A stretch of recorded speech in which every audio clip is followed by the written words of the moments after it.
Today on an all-new Dr. Phil, a killer at large. This guy murdered our girls. The chilling photos from the victim's cell phone. This is likely the killer. Absolutely. What is in the pocket here? The shocking audio recording. Did anybody in town see this person? Somebody knows who that person is. Was there any indication that there was a predator among you? Let's do it. Have a good show, everybody. Here we go. This is a safe place to talk about hard things. Stand by. We'll count you down. Today's going to be a changing day in your life. 5, 4. I am not giving up on you.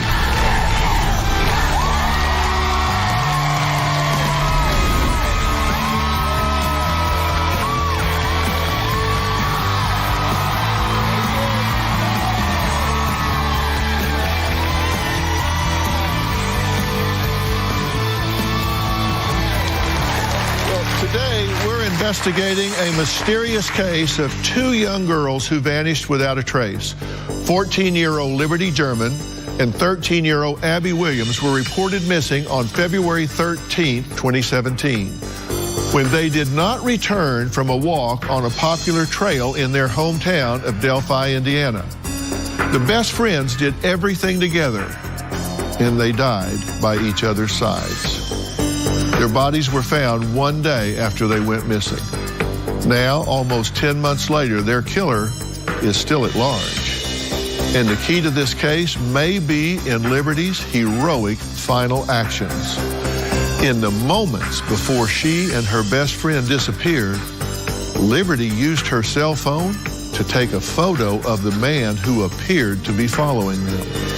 She also recorded a gravelly voice ordering the girls, quote, down the hill. Did Liberty capture both the image and the voice of her killer? Take a look. Abigail Williams and Liberty German disappeared on a popular hiking trail near their homes in Indiana. Their bodies found in the woods east of Delphi the next day on Valentine's Day. It's just all we can do is pray and just support them and help them through it. It's the haunting final image of a 13-year-old girl on a hiking trip just before she was murdered. Her friend who took the photo and posted it to Snapchat was also slain. Liberty took another haunting photo, this lonely trail ahead. She could not have imagined a killer was lurking nearby. I've been at it for 30 years, and I've never seen this in my career. It's hard. Words don't come easy right now, but tears do, especially when these sisters think about Libby. The girls all on the middle school swim team together. The girls were my girls' ages, and I can't even put myself in their shoes. Police released a picture of the man believed to be the killer, taken on Libby's cell phone the day the girls disappeared, and this audio believed to be the killer's voice. We have a murderer walking around. He took two innocent lives well before their time. Well, Liberty and Abby's families are here today. Now, the case has dozens of fascinating clues that have sparked the entire country to float theories about who could have murdered these two beautiful and innocent young girls. But their parents are left struggling to make sense of the messages the girls may have left behind. My sister Libby and Abby were always together. They played volleyball together. They've never really gotten in any fights.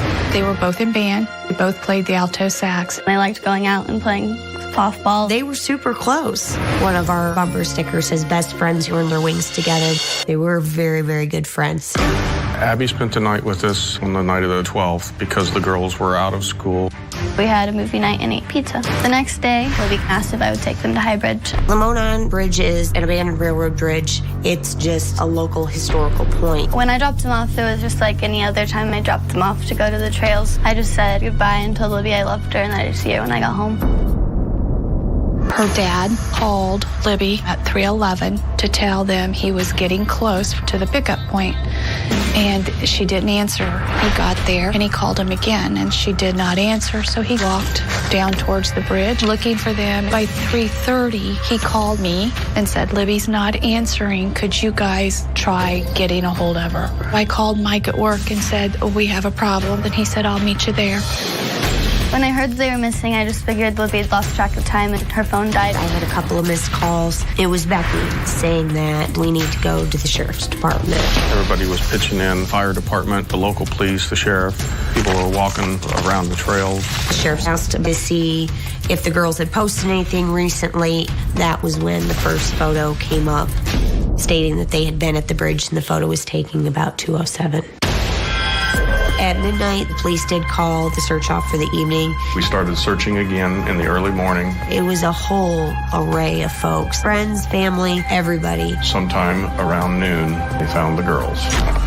We heard them yell up the hill that they'd found them. One of my family members fall to the ground, and he was crying. I didn't know what to think. I kept asking them to let me go there. They wouldn't let me. The pastor came and found me. He said they found the girls, and they didn't make it.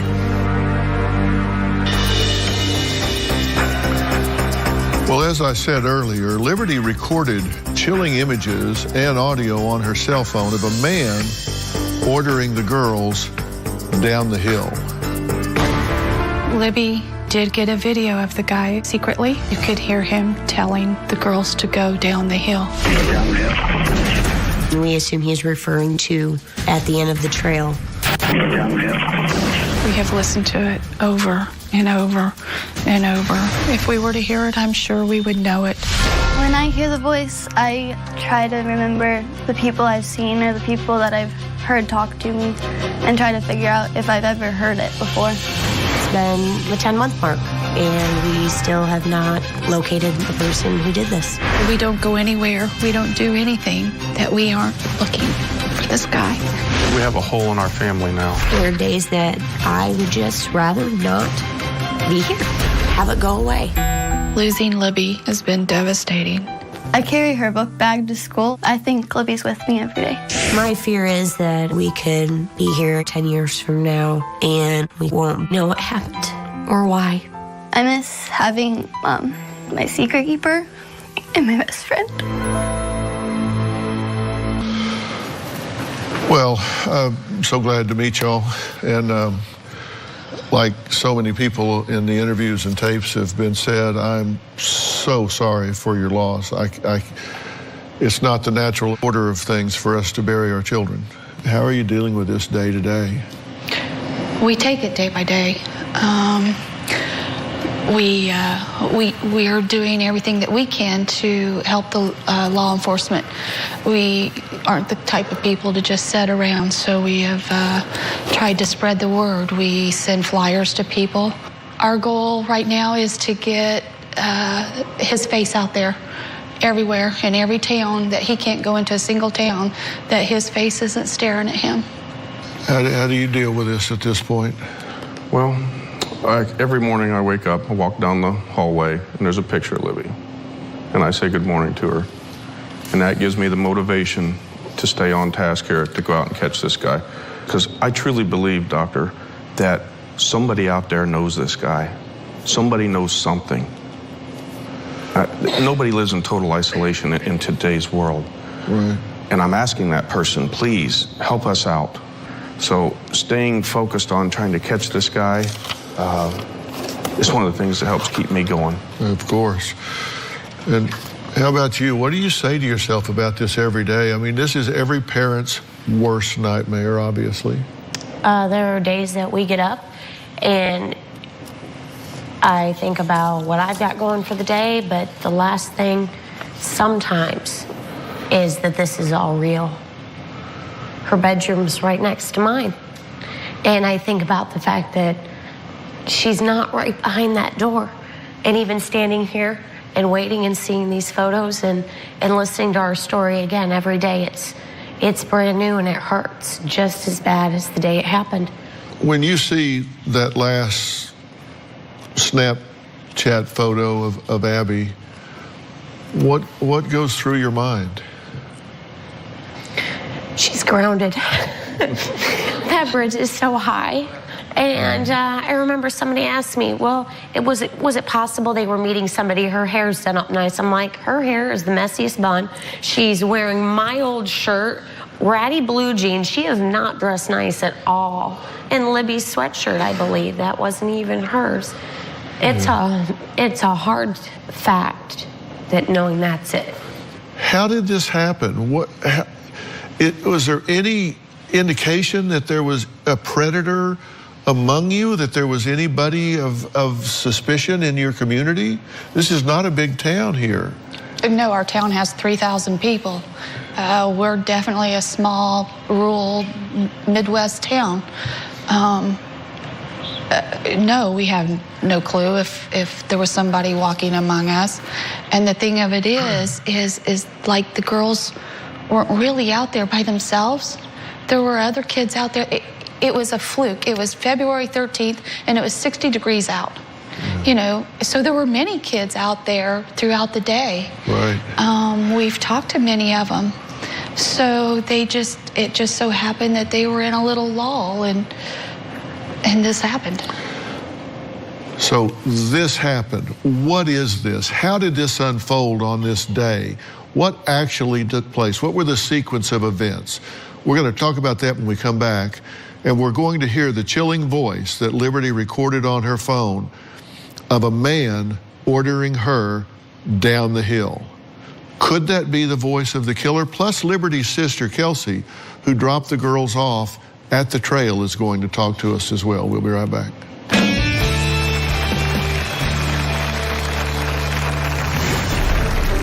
Some people say that they can see a man standing right here. Do you believe that there is someone there?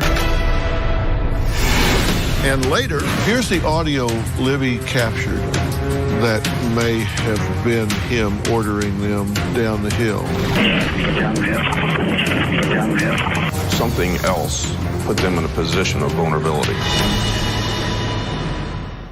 Tomorrow on an all-new Dr. Phil. He wants to be a famous rapper. He's gone through hell to get where he's at. Which is where? On Dr. Phil, talking about all the problems we have. They say he's talented. He's worked with Illmind, Lily Woodson. Well, I worked with Stevie Wonder, but that doesn't mean I can sing. And volatile. He kicked down our bedroom door. He threw me on the ground. Because you taught him this is what you do. You punched your son in the face. That's tomorrow. This is Libby's room. Everything has been left just the way that she left it. She had just painted her room. I didn't have time to help her, and she said I could do it, and she did. There's still the paint can from painting. Her stocking from Christmas last year is still laying right where it was. This is a statue that Kelsey got her for Christmas one year. It's a sister statue. Those are her paintings. That's what her and Abby did. Abby would come over and bring all of her paints. This one they had started that night. This was what they didn't get very much done, so you can tell they were horsing around a lot. And they both love chocolate. This room will stay this way for as long as we're here, probably. Because this is Libby's room, always will be. 14-year-old Liberty German. Their best friend, 13-year-old Abby Williams, decided to go hiking at the trails that wrap through a park near their home in Delphi, Indiana. This is the access point to the trails. That is where the girls were dropped off. This is one of the last paths that the girls walked.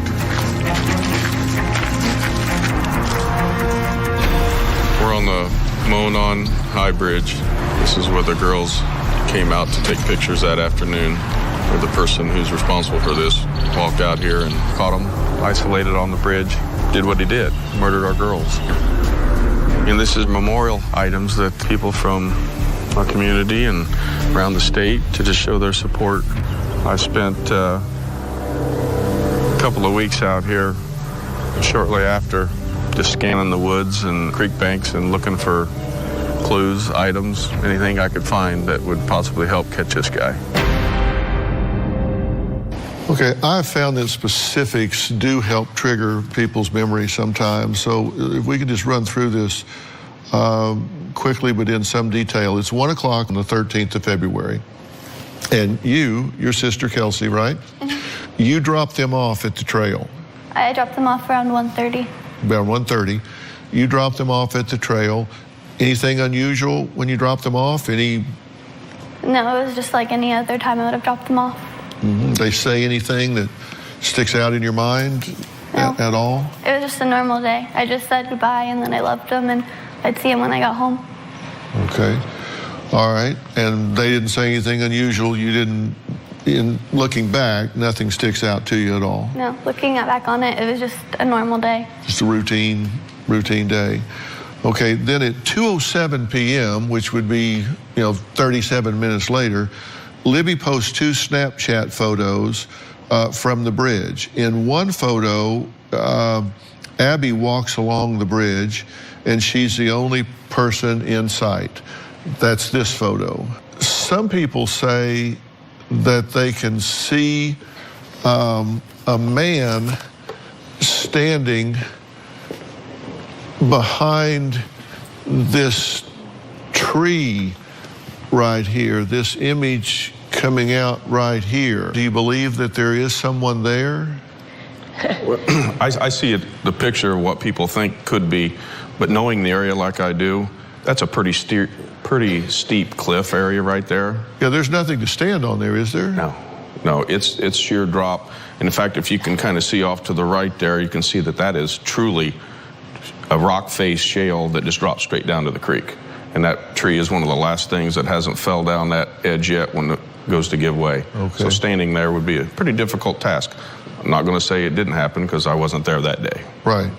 Okay. That's the same thing as at the very end of that same train bridge, there's a post that keeps people from driving a vehicle. People all said, well, there's somebody right back there. There are at least 2 points, if not more, that people swear they've seen people. And that's really hard, because then the more people looked at it, the more footage that was done from the bridge, we saw that there was nobody standing there. This is just the posts that keep people from driving on it with a vehicle. Right. Then there's another picture that Liberty took, and this is it. And it's your theory that this is likely the killer? Absolutely. Witnesses saw the man there at the time. That is correct. This person who saw a person that looked like this leaving that area around that time that day. And later, somebody knows who this person is that caused such evil in a wonderful place. You've been non-specific about how the actual crime was committed. You do know how it occurred, correct? We do.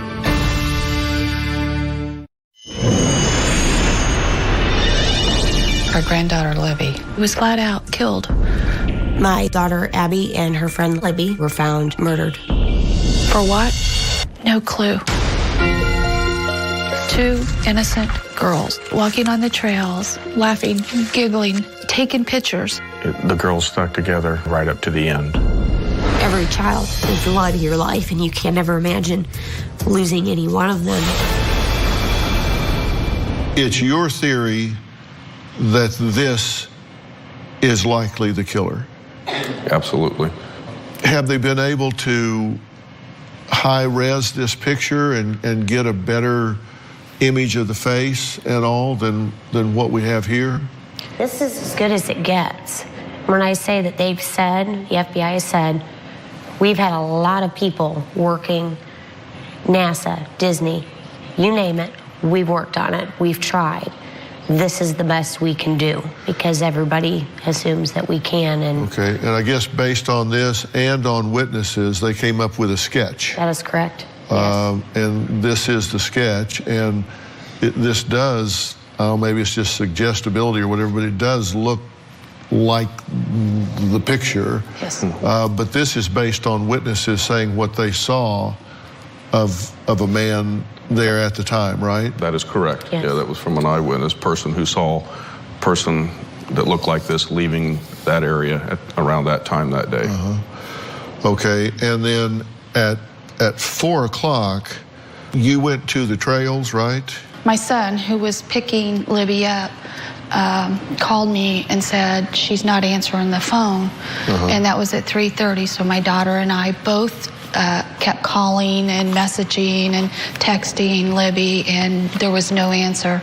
So it was just about 4 o'clock, I called my husband at work and said, Libby's not answering her phone. They're out at the trails. There's something wrong. What did you think had happened at that point? We probably figured that maybe they fell or got hurt or something, maybe that they just couldn't, or lost her phone. You know, maybe they fell and the phone came out of her hand or something and couldn't answer. So we were just looking for them laying somewhere. So you called the police at 5 o'clock? It was a little after 5. A little after 5, I called the police. Okay. We'd been searching as a family, couldn't find anything, and thought, okay, it's going to start getting dark. Let's get the police involved here. And they immediately came out in force, started walking the trails with us, looking for the girls. And so by 6 o'clock, there's a search underway, right? You said a lot of people came out. Yeah, most of the town was out. People were out all over the streets of Delphi, flashlights, walking, just groups, and hundreds of people seem to be coming out to help us look. People split up and went through each finger of that trail system. We don't know which direction he came from or where he went. Within an hour and 23 minutes of her last Snapchat post, you were there, looking around. Yes. Yeah. Okay, hour and 23 minutes. You're there looking around. You don't see anybody. You don't see the guy, and he just disappears. Well, actually, there was somebody there at 3:14. Libby's dad was there to pick them up. At 3:14? At 3:14. He called them first at 3:11 and said, I'm almost there, start heading back to the trailhead. And he got there at 3:14 and called them again and said, hey, I'm here. And she still didn't answer. So he started walking the trails. Okay, that's 41 minutes. Yes, at that time he started walking the trails. He called me at 3:30. So he had already been there for 16 minutes. Here's the audio Libby captured. And they, in fact, were found down the hill. Something put them in a position where they felt threatened for their lives.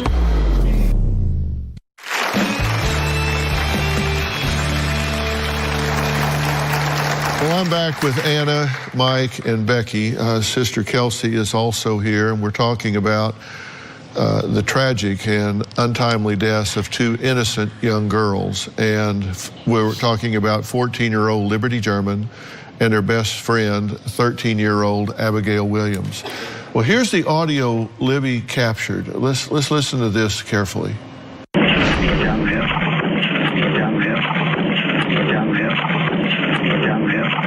Now, that's us repeating it so you can hear it. Do you hear it? Down the hill, down the hill, down the hill. It was only said once, but we're repeating it so you can hear it. Play that one more time if you can.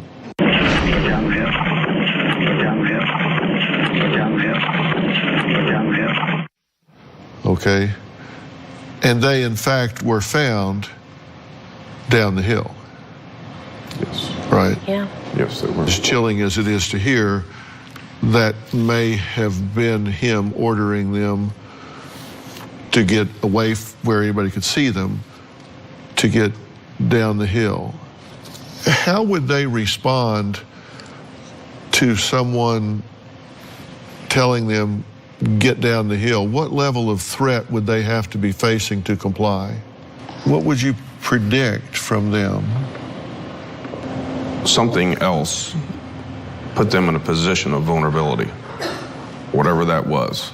And I don't know because I wasn't there. You know what I mean? We don't have that piece of information.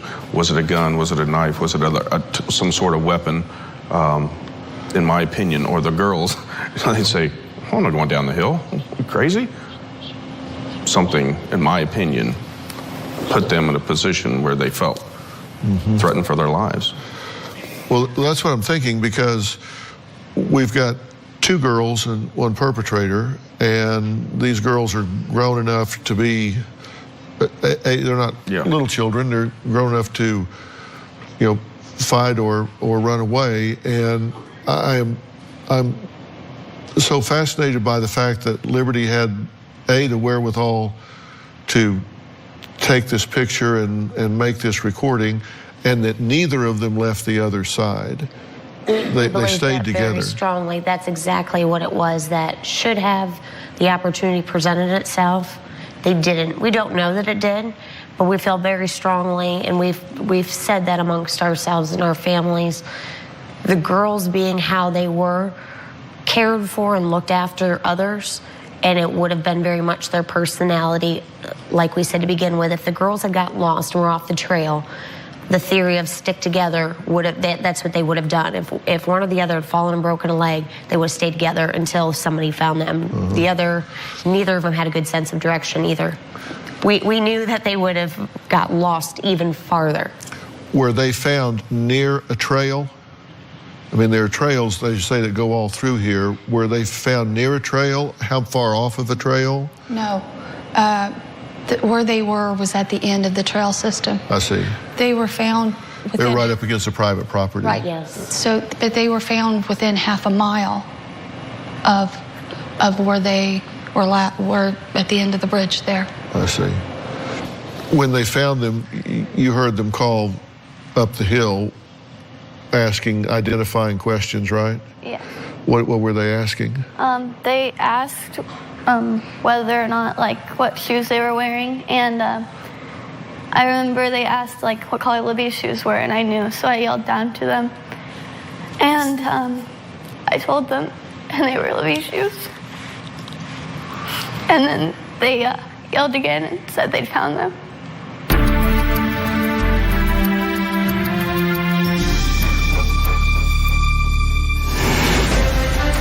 Somebody knows who that person is, even though they can't see their face. The way his hands are in his pocket, the untucked shirt.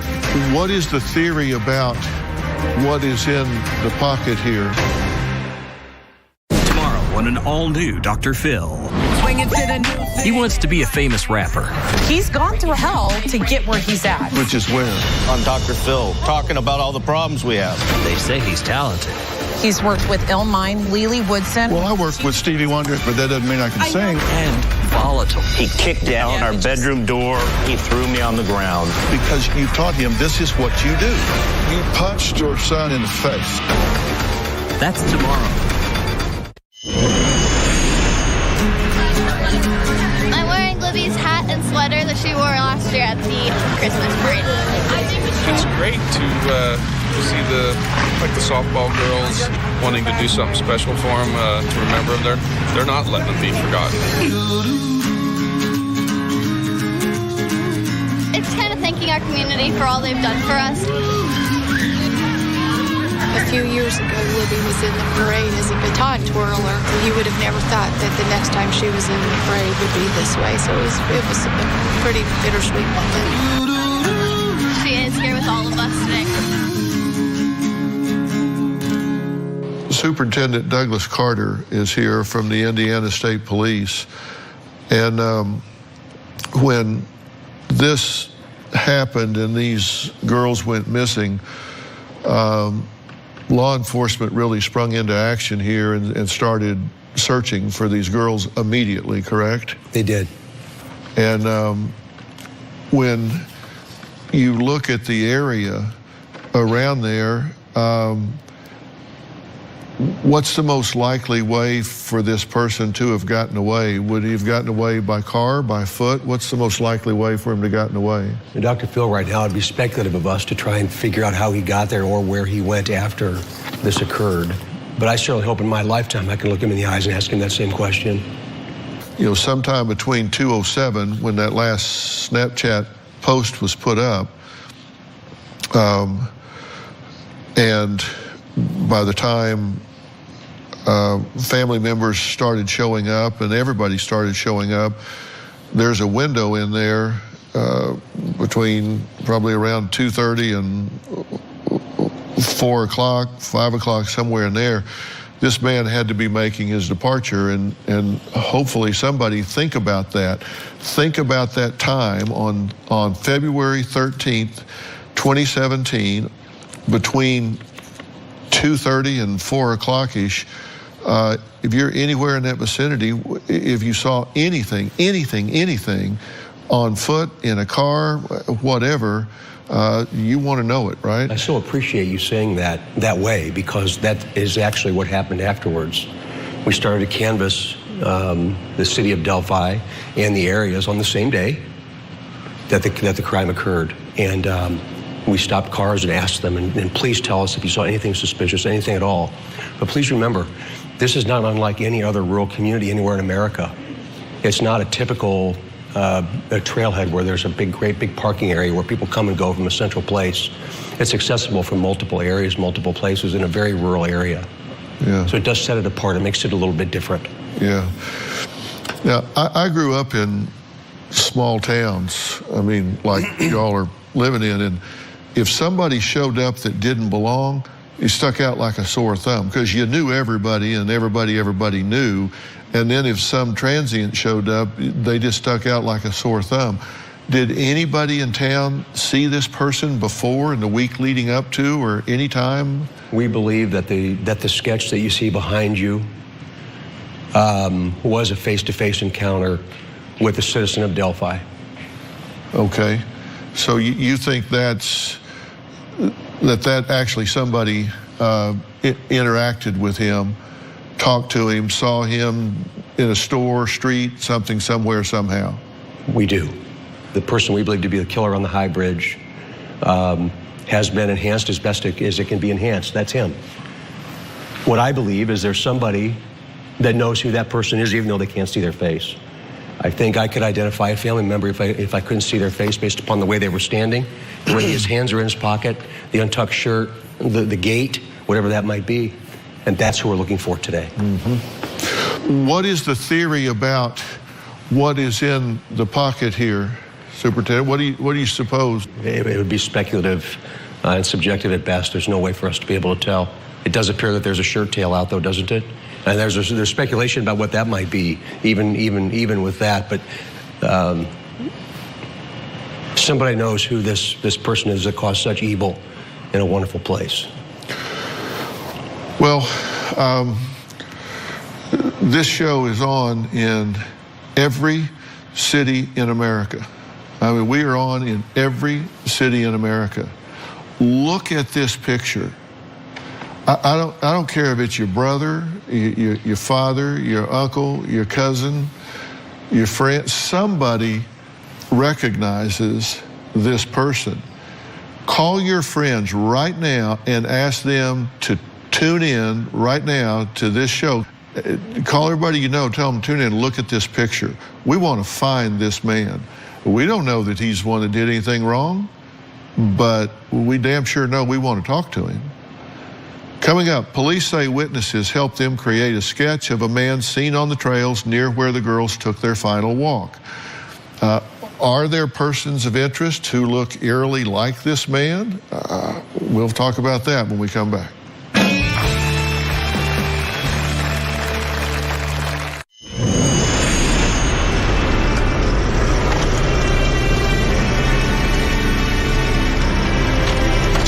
This is the property that the memorial for our girls, Abby and Libby. We're going to put a park here, local family here. The Horn family donated some property to make this dream to come true. In the woods that over there, there's a stream that runs through that. So there'll be a bridge to cross over that. There's going to be room for a few ball fields, softball fields. There's going to be an amphitheater in it. There's going to be a walking trail around it. Soccer fields to be put out there. We want some shelter houses and picnic tables. The girls were taken from us way too early, and this is a way to give back, and we're going to keep their memory alive. We're talking about the case of 14-year-old Liberty German and 13-year-old Abigail Williams, who mysteriously vanished while walking a trail in their hometown of Delphi, Indiana. Now, less than a day later, they were found murdered by each other's side. Sadly, their killer is still on the loose, which means others are at risk. There's no question about it. Here's the photo of who is on the bridge, a picture that Liberty took of a man on a bridge. There is a drawing, a sketch that's been put together from interviews and witnesses. It does bear a resemblance in my mind to at least the body type and thickness of the individual that's in the photo on the bridge. So we're not without information, and somebody knows who this person is.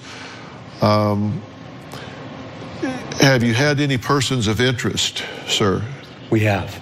I can't talk about those folks that might be identified as persons of interest right now, but everyone was a suspect until they're not. We've managed over 26,000 tips from around the country, and those tips continue to come in. And you've been non-specific about how the actual crime was committed, the manner of death, correct? Yes, yes. And because as far as the media, that would be only known to the killer. That is correct. But you do know how it occurred, correct? We do. Yes, okay. We do. Okay, coming up, the information you need to know if you know anything about this case. We'll be right back. My sister Libby. She was always smart and outgoing. She loved going on adventures and doing fun things with her friends. We were a lot like typical sisters. We fought a lot, but then we always made up by like 20 minutes later. Abigail was such a joy. She was so full of life and helpful to anyone and everyone. Every year around Christmas time, Abby and I did shoe boxes for Operation Christmas Child, boxes that are sent to children that would not have Christmas without these gifts. Band-Aids, combs. And we're going to sponsor 100 boxes in Abby's honor for Abby's Angels. Somebody put a motorcycle ride together to honor the girls. Thousands upon thousands rolling into Delphi. The string of bikes was 20 miles long. Made you realize that there are good people out there. Tears were flowing the whole time I was riding. It was simply overwhelming. Abby was a very special, very giving young lady, and she would have done big things.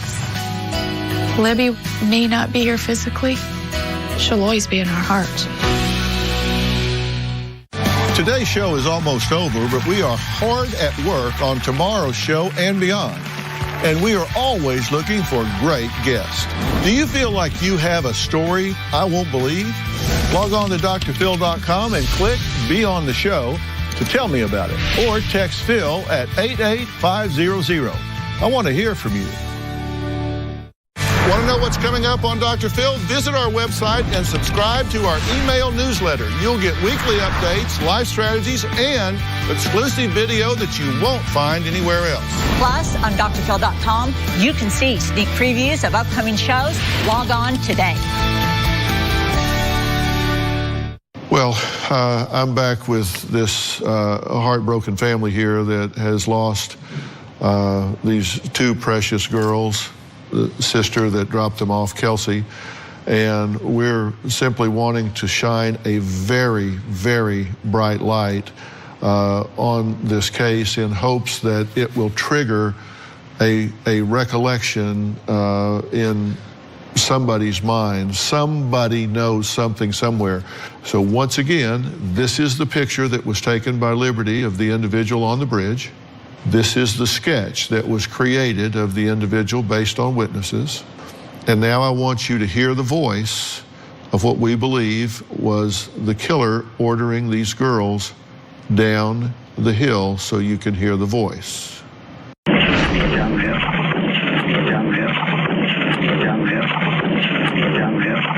Okay, now Indiana State Police Superintendent Doug Carter has been talking to us here, and my question for Doug, is there anything that I haven't talked about or we haven't discussed that the public needs to know that can help them in helping you guys solve this crime? I think to your audience, not just here, Dr. Phil, but around the world,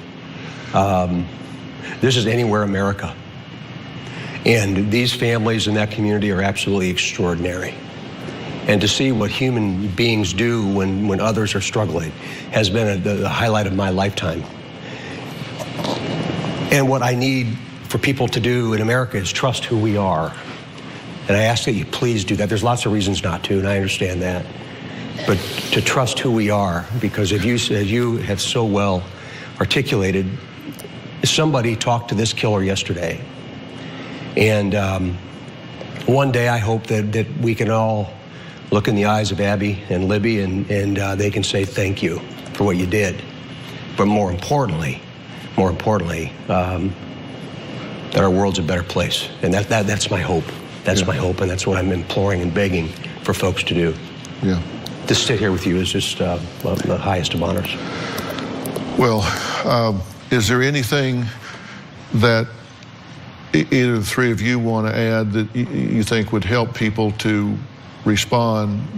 Any detail, any information, anything at all that we haven't talked about?